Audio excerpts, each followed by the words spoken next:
it is once again time to tell you about what I got my family for Christmas in books.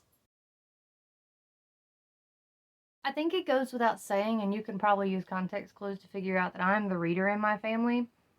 But I do have other readers in my family. If you have not watched one of these videos before about what I got my family for Christmas, I go into detail about the fact that, like, I come from readers, but not, like, voracious readers like me. And I also have a spouse who reads, but not quite like I do. And I have a sister who is very, very picky about what she reads. So it's always a fun challenge every year to see if I can find books that may appeal to them.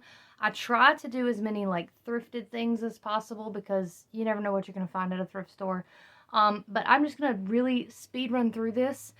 This is usually one of the first videos I post, but this year it's going to be late because my sister is now living in Florida, and so she's not coming up for Christmas. She's going to be here a few days after, so they haven't gotten these yet as of Christmas.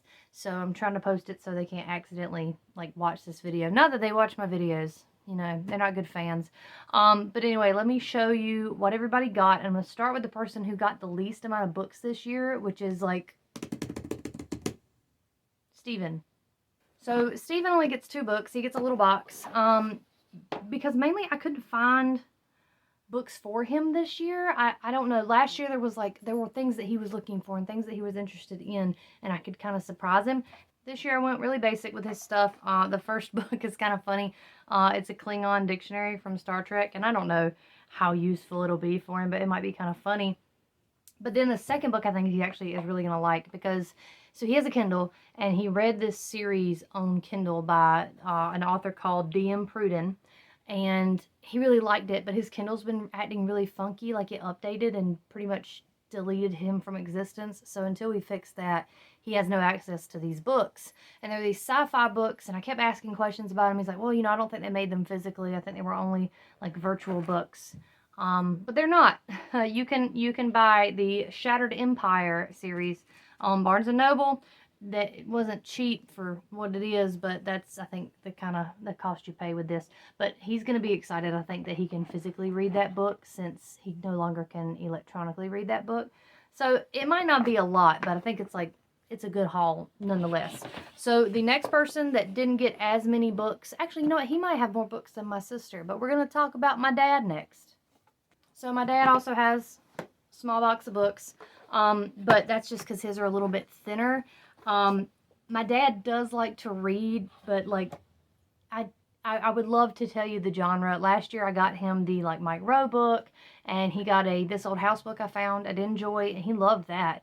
So I try to think of things in that vein, things that are like small or short stories that he can just kind of read one at a time if he's bored or whatever.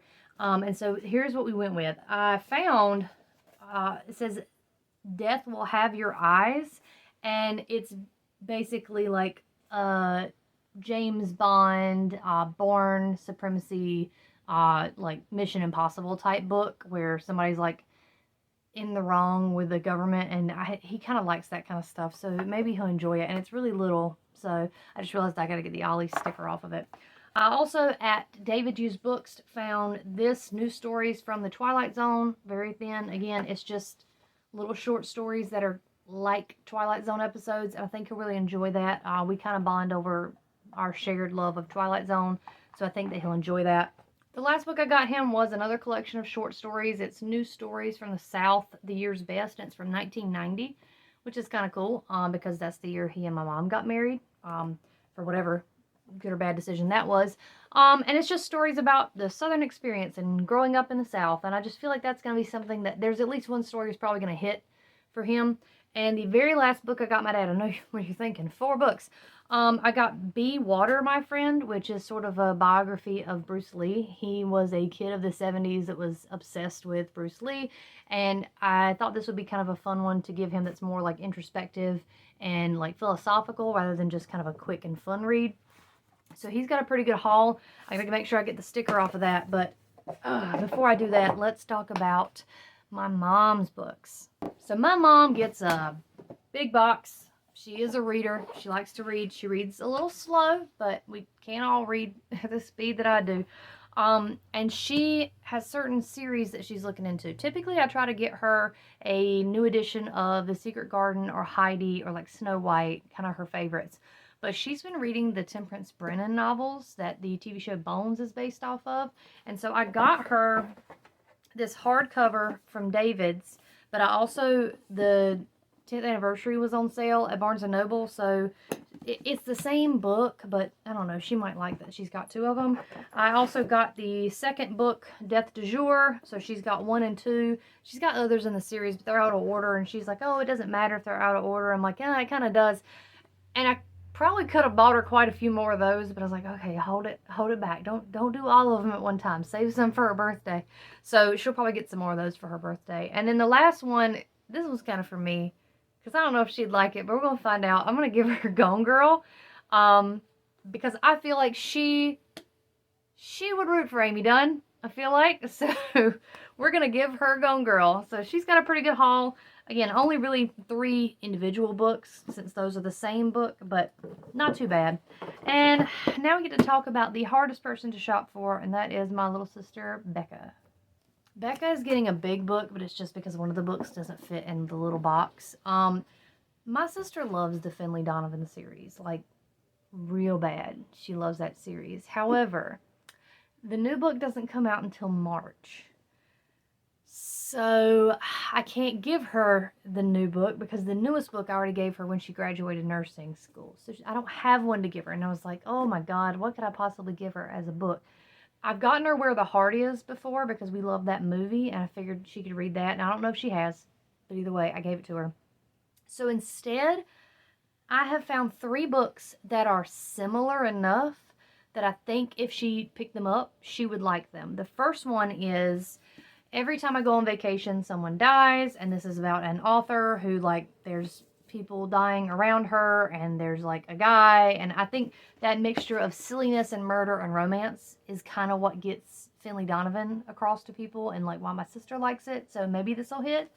The next one that's a similar, like, silly and murder, but also maybe a romance. The beginning of a series is Arsenic and Adobo, and I did like this. I mean, I would probably pick up the sequel if I had access to it or I had time, but otherwise, like, I think this is simple enough that she can kind of kick in and enjoy it and not think too much about it. And then the last thing on the list is Dial A for Aunties. Again, similar. Somebody ends up dead. Shenanigans happen trying to cover for the fact that someone died. And I think that if I do these 3, the odds are in her favor that one of these is going to hit. And then I'll have a series that I can start buying additional books for besides Finley Donovan. Not that I won't buy her every Finley Donovan she wants as long as she's reading. But this opens up some doors for her to read some similar things. So that is what she's getting for Christmas. Okay, hope you enjoyed that. That's what my family is getting for Christmas as far as books go. They get stuff that's not books, obviously. I give people socks, too. But that's what they're getting. If you have any recommendations for things that are similar to Finley Donovan, let me know. If you have any recommendations for things you think my dad, who like sort of likes crime novels, but also short stories, would like, let me know. Don't need recommendations from Mom. Got my mom covered. She's the easiest one to shop for, bar none, every time. And honestly, Steven usually is. This year just wasn't fantastic for him. I think he's going to be excited about his books, but it is kind of light fare this year. But anyway, that was it.